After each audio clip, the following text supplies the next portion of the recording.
Ya hemos visto a Dios como coach en el Antiguo Testamento, como Jesús discipuló y dio coaching, por así decirlo, a sus discípulos y él modela esta nueva comunidad y todo lo que estaba velado para los judíos y los israelitas en el Antiguo Testamento y hacia dónde debe ir el reino de los cielos y el reino de él, que establece, que inaugura en su primera venida y con miras a la segunda.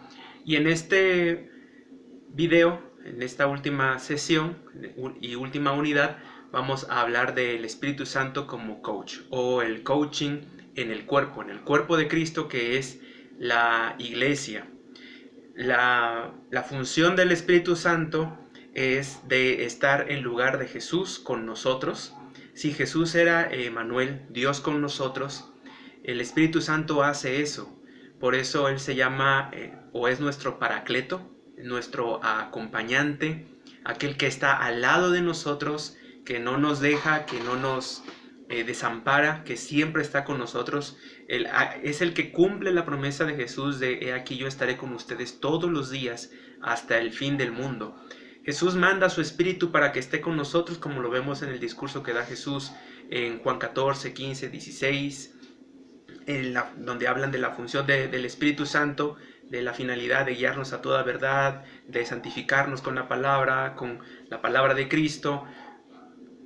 Y el Espíritu Santo está con nosotros, nos acompaña, pero también teniendo en mira la agenda de Cristo, que es la de su segunda venida.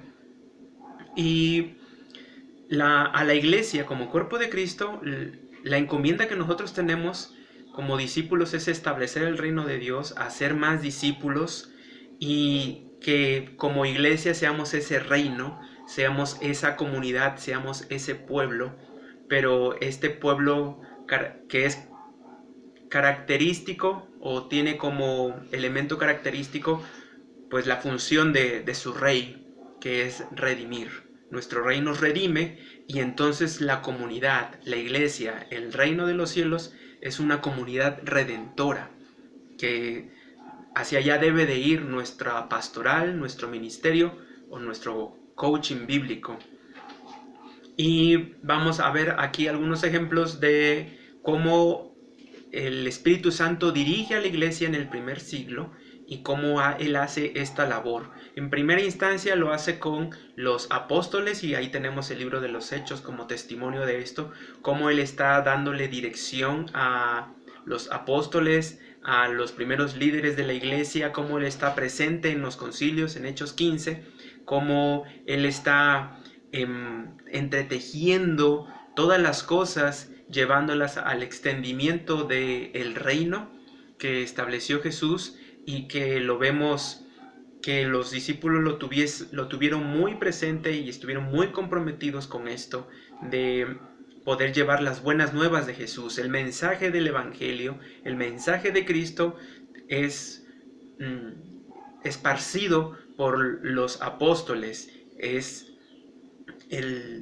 pues el motor, por así decirlo, el Evangelio es hacia donde nos dirige el Espíritu Santo. El Espíritu Santo nos lleva hacia ese poder de Dios para salvación, que es el Evangelio. Una iglesia o una comunidad de creyentes sin el Evangelio es una iglesia sin poder, sin esa autoridad del Señor. Y por mucha psicología que haya, por muchas obras de misericordia, por muchos otros elementos rescatables que podemos encontrar en el humanismo o incluso en la misma escritura, pero si solo contemplamos de la escritura lo que nosotros consideramos que es pertinente o bueno o que necesita nuestra iglesia, pero dejamos de lado la agenda de Dios en donde está en el centro Jesucristo, su evangelio, pues nuestro ministerio es sin poder. Y esto era algo que caracterizaba el coaching del Espíritu Santo, cómo él iba empoderando en el evangelio a la iglesia del siglo I, como los apóstoles lo hicieron y cómo estaban estos hombres llenos del Espíritu Santo. En los primeros diáconos, en Hechos 6, pues vemos entre sus características el que fuesen hombres llenos del Espíritu Santo, fuesen hombres guiados por el Espíritu Santo. Lo vemos también tanto en Hechos como en las cartas, donde se habla de que nosotros seamos llenos del Espíritu Santo, andemos en el Espíritu, seamos guiados por el Espíritu Santo. En casos específicos en el libro de Hechos, por ejemplo, tenemos el caso de Ananías y Saulo, como Ananías es guiado por el Espíritu Santo para ministrar a alguien de dudosa procedencia, de alguien que tenía una reputación muy mala entre los cristianos, pero lo que cuenta es lo que Dios ve, los planes de Dios, la agenda de Dios. Tenemos a Bernabé con Pablo, una vez más. Saulo en este entonces no era pues muy considerado entre los cristianos, y Bernabé ve el potencial que tiene Saulo, ve las capacidades, los dones y cómo estos pueden servir al extendimiento del reino, y entonces Bernabé instruye, discipula a Pablo. Y ya posteriormente en las cartas paulinas vemos cómo Pablo hace esto con Timoteo, cómo lo hace con Tito, con Filemón, personas que él pastorea, que él guía, que él coachea, por así decirlo. Pero esto guiados por el Espíritu Santo. Si bien podríamos ver aquí a Bernabé como un coach, a Pablo como coach y otros personajes del Nuevo Testamento como coach, todos estos están siendo guiados, están siendo coacheados, pastoreados por el Espíritu Santo. Y también en las cartas de Pablo, que son a las iglesias, tenemos el ejemplo de cómo se ve la relación íntima que había de la iglesia de Filipo, de los filipenses con Pablo, así también con los tesalonicenses. Y cómo ahí Pablo manifiesta la forma en la que se relacionaba con ellos, y en un momento más voy a mencionar pasajes específicos sobre todo de tesalonicenses, donde nos pueden dar una guía y podemos tener como modelo lo que podemos contemplar en nuestras comunidades, en nuestras iglesias, y si estamos en esta labor o emprendimiento de plantación o renovación de una iglesia, pues contemplar estos elementos. Y estos son, yo veo 7 características de una comunidad redentora llena del Espíritu Santo. Las voy a mencionar y voy a ir explicándolas rápidamente. La primera es una vida en comunidad o una vida comunitaria diaria, una vida comunitaria diaria. Segundo, relaciones gozosas diarias, no cada semana, diarias. Tercero, cuidado pastoral y discipulado diario. 4. Predicación diaria del Evangelio. El punto 5, buenos modelos o ejemplos diarios de la vida cristiana. En estos 5 ejemplos hemos visto que todo es diario, no es semanal, no es ocasional, es diario, porque la comunidad vivía en este tiempo de persecución, y aún antes de la persecución ellos convivían diariamente unos con otros, y es en la convivencia, en esta relación, en este estado relacional en el que se encontraban los primeros cristianos del siglo I, que se daba esa transformación, la transformación del carácter, del pensamiento de las personas. Se da con las personas con las que más convivimos, con las que más pasamos tiempo, con las que tenemos vínculos cercanos, como ya pudimos darnos cuenta con la lectura de la unidad 2 sobre la madurez y el modelo de vida. El punto 6, una conciencia y experiencia de la presencia de Jesús, la cual era muy constante, prácticamente diaria, y un diálogo constante de Cristo con su iglesia.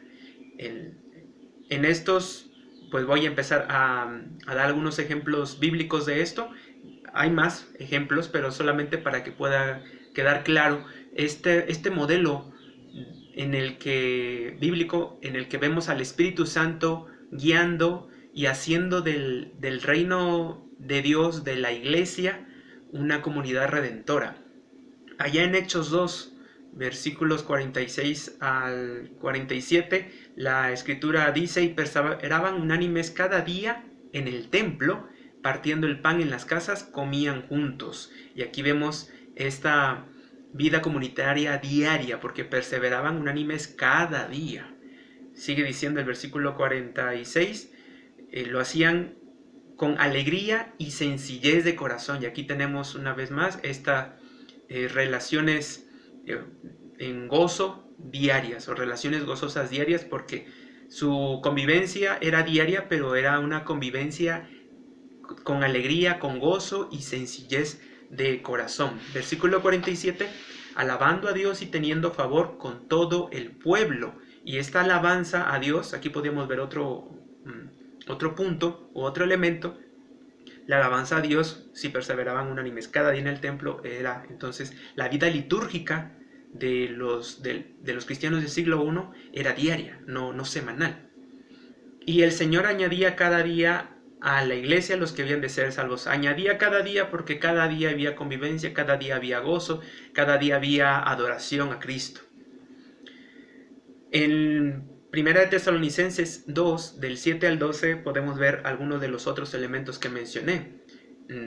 Dice así la escritura: nosotros fuimos tiernos, está hablando Pablo y Timoteo, nosotros fuimos tiernos entre vosotros, como la nodriza que cuida con ternura a sus propios hijos. Y aquí vemos a Pablo y su equipo de plantación de iglesias teniendo cuidado, teniendo una pastoral, o hablando en estos términos, un coaching diario con los de Tesalónica. Lo veremos en un momento más de por qué menciono que es diario. Versículo 8 de 1 Tesalonicenses 2.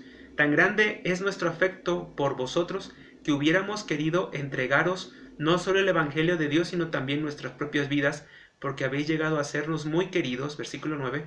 Porque os acordáis, hermanos, de nuestro trabajo y fatiga, como trabajando de noche y de día, para no ser gravosos a ninguno de vosotros, os predicamos el Evangelio de Dios. Entonces, de noche y de día, o sea, todos los días, los cuidaron con ternura, como si fueran sus propios hijos. Hubo pastoral, hubo coaching diario, y de noche y de día ellos predicaban el Evangelio.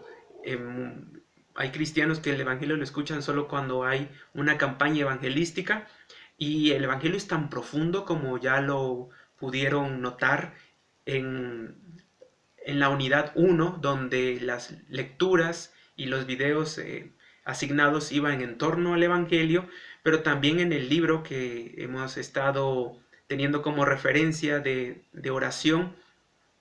En cada capítulo, cada día de este libro menciona o presenta el Evangelio de una manera distinta, y vemos cuán profundo es el Evangelio, porque el Evangelio es de Cristo, habla de Cristo, la obra de Cristo, la persona de Cristo es tan vasta que es más allá de arrepiéntete y ven a Jesús, o arrepiéntete y toma tu cruz.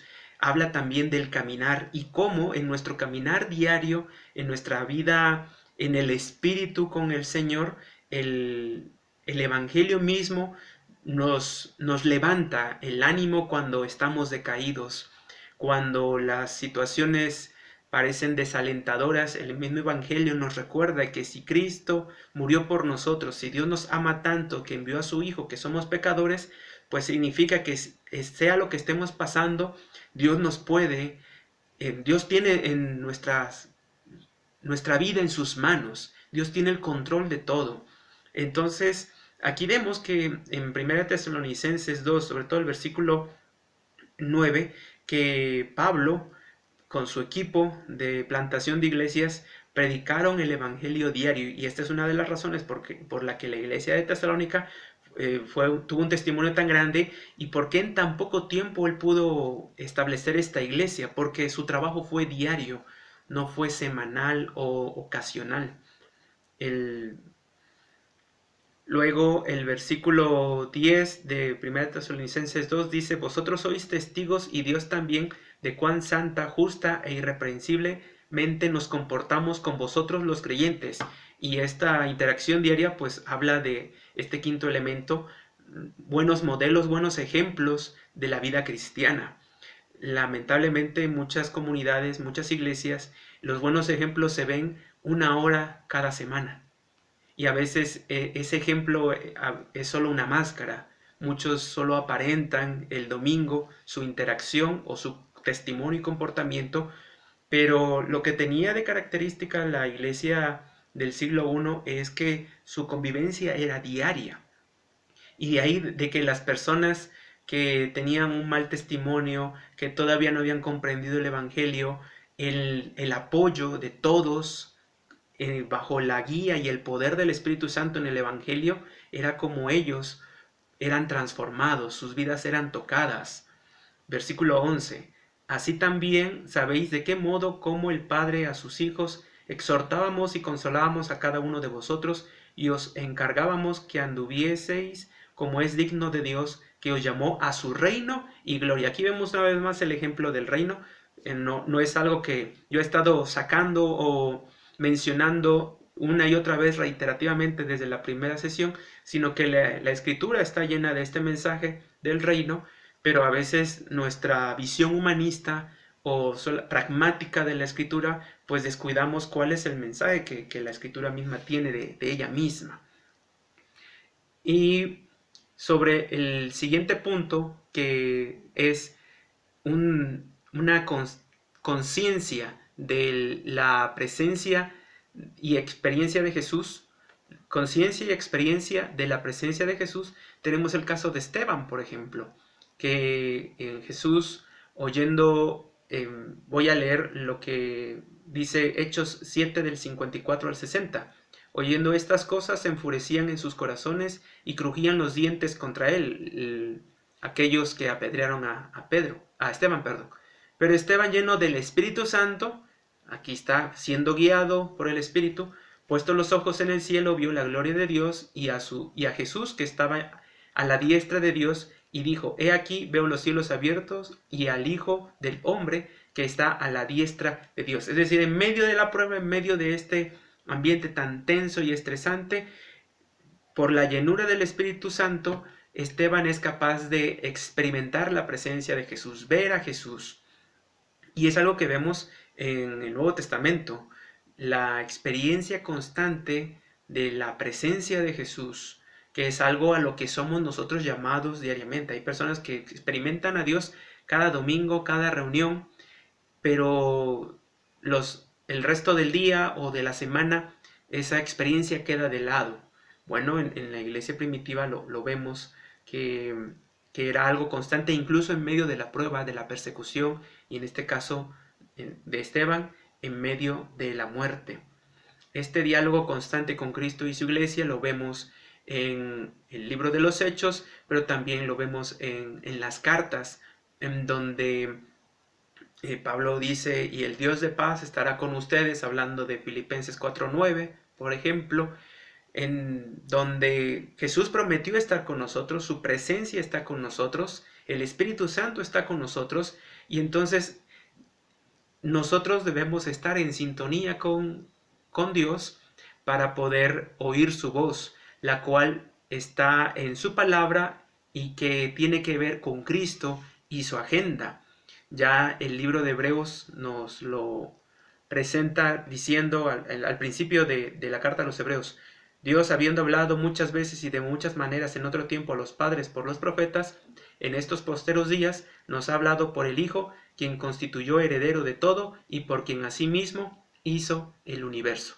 Aquí al final la palabra de profética, la palabra que Dios ha estado revelando, toda su culminación está en Cristo, y entonces a Él es al que hay que ver, fijarnos en Él, el cual Él nos sigue guiando a través de su Espíritu y de su Evangelio para seguir su agenda, sus planes, sus propósitos. Y si Dios quiere sanarnos, tiene un propósito específico para ello. Si Dios quiere restaurarnos, ministrarnos, esto tiene un cauce que tiene que ver en la consumación, en su segunda venida. Y otro aspecto a mencionar, y ya para ir cerrando, es que la comunidad y el Espíritu Santo pues llevan hacia este establecimiento del reino de Dios que se extienda, y es también la mira no es solo el reino en sí mismo, sino es la exaltación y la adoración de la Trinidad. Al ser todas las cosas, todo el universo redimido por Cristo y su obra, pues toda la creación entonces reconoce que Jesús es Señor, toda la creación exalta y adora a Cristo y doblan sus rodillas y confiesan que Jesús es Señor, que esto se verá de manera plena en la segunda venida de Jesús, pero nosotros como iglesia, como ministros, tenemos la labor de llevar lo que hacemos hacia este punto, preparar, como ya lo leímos en uno de los capítulos de las lecturas que quedaron para la unidad 3. Estamos aguardando esa segunda venida. Y para terminar y con preguntas de reflexión, ¿cómo entiendes y cómo vives el andar en el Espíritu? El ser guiados por el Espíritu de Dios y el ser llenos de Él. Esto es clave y es importante tener una respuesta en cómo diariamente vives, andas, eres guiado y eres lleno por el Espíritu Santo, que la clave está en la palabra de Cristo, en su evangelio y en su agenda, en donde Dios va a avalar, va a empoderar, va a ratificar, por así decirlo, todo aquello que tenga que ver con sus planes y con su agenda, la cual es el establecimiento de su reino y su segunda venida, que apunte a Cristo, que exalte a Cristo, y entonces la obra de coaching bíblico que hagamos, de pastoral, pues no debe de perder de mira esto en ningún momento. Y gracias por haber estado en estas sesiones, y vamos a complementar este video o esta sesión con las últimas lecturas y también con las preguntas de reflexión y de trabajo para esta última unidad. Gracias.